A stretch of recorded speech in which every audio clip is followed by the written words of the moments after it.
Hello everyone and welcome back to another video from Wake&Tech. In this video, I'm going to show you how to log into your Circle K EasyPay account. So let's get started right away.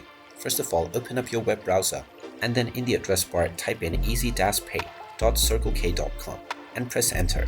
You will then be taken into the official EasyPay Circle K website.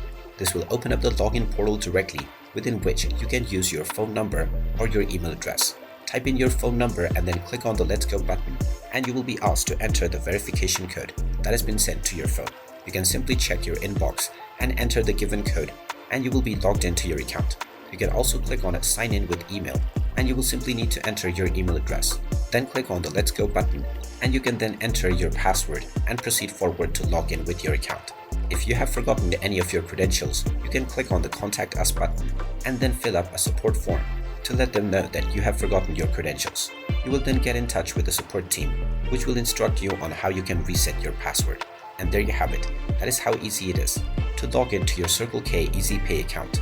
If you find this video helpful, make sure you hit that like button and subscribe to our channel if you haven't done so already. Also ring that notification bell to never miss another update from us. Thank you for watching, and I will see you again in the next video.